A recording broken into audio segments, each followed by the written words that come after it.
Son günlerde mağaza bağlanır. Artık sabahta bazar günü bence bu fırsattan istifadə edin. Her şey zararına satılır mağazada. Bakın gördüğünüz bu deri ayakkabılar hamısı tek kıymetli 50 manat. Ve bu son günlerden fırsatlardan istifadə eləməyi tövsiyə edirəm. Baxın, Ellenin modelidir. İç çöl komple dəridir. İçliyi nə qədər dəridir. Türkiyə istehsalıdır bunlar hamısı. Ve bir iki gün artık bağlayırıq. Burada ne görürsünüzsə hamısı mayası 40-50 dolar olan modellerdir. Hamısı tek qiymət 50 manat. Bakın burada ne görürsünüzsə hamısı tek qiymət 50 manat.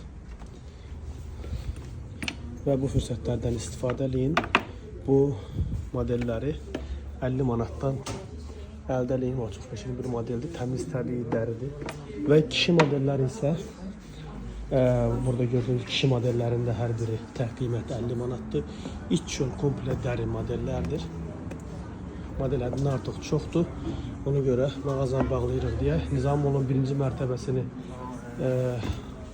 McDonald's eləyirlər. Ona göre mağazanı bağlayırıq. Burada ne görürüz? Hamısı tek kıymet 50 manat. Loro Piano'nun deri modellerde hamısı tek kıymet 50 manat. Bakın.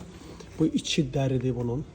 Çölü ise İtalyan parçasıdır. Buralarda deridir 50 manat. Yani 50 manata bu cür model yok içeride. Ve Tony Bellucci çantaları 50-60-70% indirimdedir hal-hazırda. Eynəklərimiz də tek kıymetli 50 manat eynəklər. Bir de 10 manat eynəklər üzr istəyirəm. Bakın burada gördüğünüz bütün eynəklər tek kıymetli 10 manatdır. Organik eynəklərdir. Gün eynəkləridir.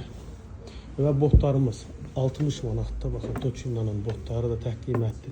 Temiz təbii deri, iç çöl komple deri modellerde. Hatta 10 manata böyle modellerimiz var. Bunları da göstereceğim size. Klasik modellerimiz ise ikisi 50 manattır. Bakın birini alırsınız 50 manata, ikincisi pulsuzdur. Bakın, Kristabel yazın. Ne kadar pahalı model olduğunu göreceksiniz Trendyol'da. Bizde ise biri 25 manata düşür. İkisi 50 manattır.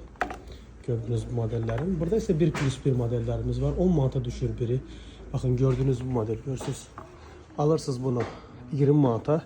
İkincisi burada gördüğünüz modeller ise tamamıyla pulsuz. Biri 10 manata düşür.